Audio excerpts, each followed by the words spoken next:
Bonjour à toutes et à tous. Aujourd'hui, on se retrouve avec Valentin Tachot pour parler de la victoire contre Sainte-Geneviève et aussi pour parler de sa saison dans la globalité et des prochaines échéances à venir. Déjà, est-ce que tu vas bien, Valentin? Ça va très bien, merci Florentin.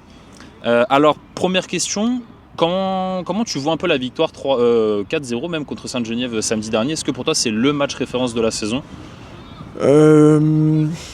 Je sais pas si c'est vraiment le match référence parce qu'on n'a quand même pas beaucoup joué au foot, on va dire, on n'a pas joué beaucoup au sol, contrairement à d'autres matchs. Mais en tout cas, c'est de bon augure puisque ça faisait longtemps qu'on n'avait pas gagné par un score fleuve. Et puis on enchaîne une troisième victoire d'affilée, on reste collé à Saint-Maur, donc c'est une très très bonne victoire en tout cas pour les esprits et pour la motivation, quoi. Ça marche, tu parles justement de Saint-Maur. Comment toi, avec ton expérience, tu gères un petit peu ce bras de fer avec ce club du coup qui reste, on le rappelle, 3 points devant le Racing? Comment tu gères un petit peu ce combat à distance? On surveille ce qu'ils font, ils surveillent ce que nous faisons. Le but du jeu, ça va être de rester collé le maximum, d'aller choper, j'espère, l'égalité en termes de points au classement, voire les dépasser si on peut. Donc ça passe par une erreur de leur part et un sans faute du nôtre. De notre côté, donc à voir comment ça se goupille, on va dire, comment ça s'emboîte jusqu'à la fin de saison. Il reste 7 matchs, il y a de quoi logiquement les faire chuter. On a vu qu'ils ont encore des équipes assez coriaces à jouer.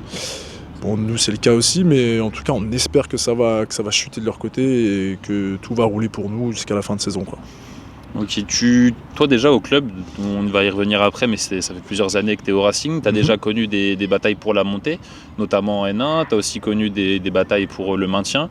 En quoi cette saison, la bataille avec Saint-Maur et la bataille pour la montée en plus globale, en quoi elle est différente de ces autres saisons que tu as pu connaître? Alors la première fois que je suis monté de N3 N2, on était premier quasiment tout au long de la saison, donc c'est pas comparable. La deuxième année où on a essayé de monter en N1, là on était deuxième en position de chasseur derrière Rouen.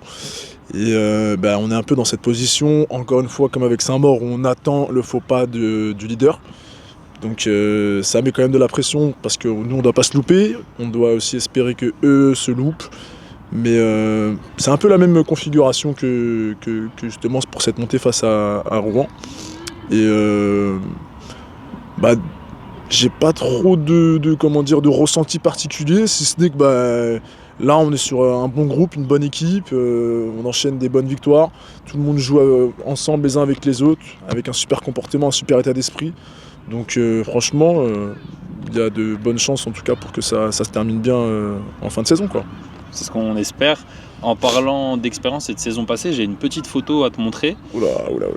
Qu'est-ce que tu peux me dire à propos de cette photo-là? Si je ne me trompe pas, c'est une photo de 2018, si c'est ta première saison ou une des premières saisons. Ouais, c'est ça, hein, c'est bien ça. Toi qui es là depuis pas mal de saisons, comment tu pourrais un peu décrire cet ADN Racing, puis parler très brièvement de ton histoire avec le club? Déjà ça remonte aussi, cette photo-là, ça me rappelle des belles années, j'étais en pleine forme. J'avais encore une fois le flash dans les yeux, donc du coup ça se voit au niveau du regard assez noir. Répète-moi ta question s'il te plaît, parce que j'étais trop focus sur la photo là. Justement par rapport à c'est pas mal d'années, là 2018, ouais. Donc plus de 7 ans, 6-7 ans. D'accord, ouais. C'est quoi pour toi l'ADN Racing? Et quelle place représente tout simplement le club un petit peu dans ta vie, dans ta carrière? Alors, quelle place représente le club dans ma vie? Ça prend beaucoup de temps. On est là 3 voire 4 fois par semaine. On est sur un club avec des exigences, qui a un projet, en tout cas sur le long terme. C'est-à-dire qu'on ne vient pas juste s'entraîner, consommer notre séance d'entraînement et rentrer chez nous. On est sur quelque chose de quand même bien plus engageant. Je commence à connaître pas mal de monde dans le club. Les gens aussi commencent à me connaître. Donc je me sens très bien ici. J'espère rester encore une fois le plus longtemps possible, donc je le place à la caméra. J'espère rester ici, gardez-moi. Et l'ADN Racing, c'est, on va dire tout simplement sur le terrain, on est sur une équipe qui essaie de vraiment pas trop balancer le ballon. On essaie d'avoir des très bons joueurs, un bon milieu de terrain, une défense assez solide, jouer au ballon le plus possible, avoir une bonne attitude. Il faut savoir mettre des coups, on sait le faire. Mais on est sur une équipe, on va dire en tête la grosse équipe du 92, je pense, à mon sens. Donc franchement, avec tous les licenciés qu'il y a dans ce club, puisqu'on est quand même un gros club, tous les terrains, les beaux stades qu'on voit autour de nous, qui a été refait du manoir, on peut que essayer de porter le plus haut possible ce maillot et aller le défendre du plus qu'on peut sur tous les terrains sur lesquels on se déplace et nous montrer le plus agressif possible et le plus victorieux possible à domicile, même si on joue très peu à domicile ces derniers temps. Mais pour moi, c'est vraiment un club sur lequel j'ai bien accroché. Je suis bien tombé en arrivant ici dans la région parisienne et je compte y rester le plus longtemps possible. Ça marche, tu parles justement de représenter le club, la ville, si on extrapole le département, le 92, etc. Tu portes aussi cette année le brassard, tu es le capitaine numéro 1, on peut dire. Tu l'as aussi porté, si je ne me trompe pas, d'autres fois parmi d'autres saisons. C'est très bien. Qu'est-ce que ça représente pour toi? Et alors, question un petit peu bateau, des fois un peu compliqué à dire, mais quel genre de capitaine tu es? On peut aussi voir que cette année, tu es accompagné de Manu en défense, qui est un jeune, qui a 18-19 ans. Comment tu arrives à gérer un petit peu ce côté, pas doyen de l'équipe, mais joueur expérimenté, capitaine Ok, alors il y a beaucoup de questions dans ta question. C'est ça. Alors première chose, qu'est-ce que ça représente pour moi être capitaine du Racing? Je suis content de porter ce brassard, même si j'agirais de la même manière avec ou sans brassard, puisque c'est mon caractère en fait tout simplement qui fait que j'agis de cette manière sur le terrain. Je suis pas forcément le meilleur sur le terrain, mais je pense être celui qui arrive à très bien comprendre le jeu, manœuvrer l'équipe pour essayer de proposer une tactique qui va nous permettre de remporter le match. Je commence à trembler, j'ai froid un petit peu. Et ensuite, tu m'as dit, tu peux me par rapport au groupe aussi, donc là un peu tu as parlé de ton côté capitaine, ouais. Et on voit aussi que tu es associé souvent, voire quasiment avec Manu. Comment tu ça fait un petit peu, tu lui donnes des conseils? Ça fait quasiment le plus jeune avec quasiment le plus vieux de l'équipe. Quasiment. Parce qu'il y a Maury qui me dépasse, mais bon. Écoute, franchement, je trouve que c'est une bonne association. Je sais pas si c'était prévu de base de la part du coach, mais finalement c'est comme ça que ça s'est fait. Et puis ça a l'air de bien fonctionner. On n'a pas pris énormément de buts en première partie de saison, parce qu'après j'ai eu une petite période d'absence à cause de blessures. Et puis depuis que je suis de retour là, depuis 2-3 matchs, on prend peu de buts aussi. Je le pilote plutôt bien sur le terrain. Il est très attentif. Moi, c'est mon expérience qui me fait le piloter vraiment quasiment chaque seconde. Viens en avance, viens en recul, vas-y, décroche, recule, avance. Et il est très à l'écoute. On l'a connu l'an dernier dans un autre état d'esprit. Cette année, je le trouve vraiment irréprochable. C'est un très bon jeune. Physiquement, il est au top. Donc, je peux que être content de l'avoir à côté de moi. Et j'espère être une bonne aide pour lui aussi.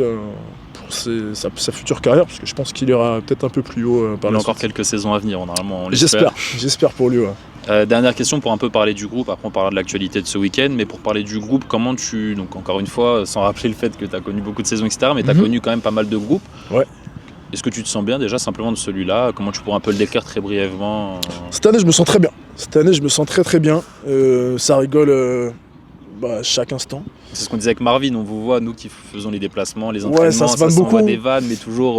Ouais, tranquille. Good vibe, c'est con à dire, mais c'est ça, c'est ouais, non, franchement, c'est très bien. J'ai connu pas mal de groupes, à la fois au Racing et à l'extérieur.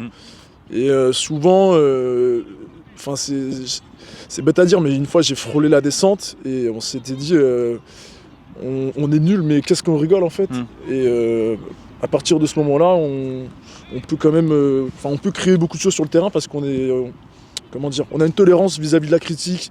On se parle, on se dit des choses, on accepte. Des fois, on n'accepte pas, mais c'est toujours sur le ton d'humour. C'est plus facile de se dire les choses, en tout cas. De s'améliorer. Exactement. Donc c'est vraiment une très bonne chose. Et j'ai eu d'autres groupes. L'année où on est monté, ça faisait déjà 2-3 ans qu'on jouait pour la plupart ensemble. Et c'était aussi un très bon groupe aussi qui se vannait. Il y avait un peu plus de respect. Mais c'était en tout cas très qualitatif sur le terrain en tout cas. Et là on est surtout très qualitatif sur le terrain, plus supplément amusement dans le vestiaire. Donc c'est plutôt intéressant. Ouais. Toutes les conditions sont réunies. Toutes les conditions sont réunies, ouais. Et que ça se finisse le mieux possible. Exactement. Et bon, pour revenir à la compétition et pour qu'il libère aussi après aller faire la séance, Ce week-end, samedi, c'est match à l'extérieur, un match francilien contre Ivry. Comment tu abordes un peu cette rencontre, sachant que c'est une équipe contre qui souvent il y a beaucoup de buts, à contrario de ce qu'on peut des fois penser des matchs entre clubs d'Île-de-France. Ouais. Comment tu vois un petit peu cette rencontre et qu'est-ce que tu peux m'en dire? Comment est-ce que je vois cette rencontre? Comme un match des régions parisiennes, bien engagé sur le plan physique. On va jouer chez eux, donc on a déjà été plusieurs fois là-bas, on a déjà mis quelques scores, je me rappelle, j'en ai quelques-uns en tête. Comme tu dis, il y a souvent des buts lors de nos confrontations. 3-3, ouais. Scénario assez rocambolesque, mais bon, franchement, on va essayer de poursuivre notre série de 3 victoires d'affilée sur une 4e. Parce que ça serait nous mettre dans la lignée de nos objectifs. Et en vrai, peu importe l'équipe, Ivry ou quelqu'un d'autre, il faut qu'on gagne. Donc en soi, on va partir là-bas en mission, on va faire notre taf, on va donner le meilleur du nôtre pour essayer de remporter nos 3 points et repartir gentiment chez nous et poursuivre nos objectifs, tout simplement. Ça marche. Écoute, j'espère qu'on aura dans un premier temps la victoire ce week-end. Moi aussi. Et dans un second temps, la meilleure fin de saison possible. Meilleure fin de saison possible, exactement. Et puis nous, on te souhaite aussi une bonne fin de saison personnellement.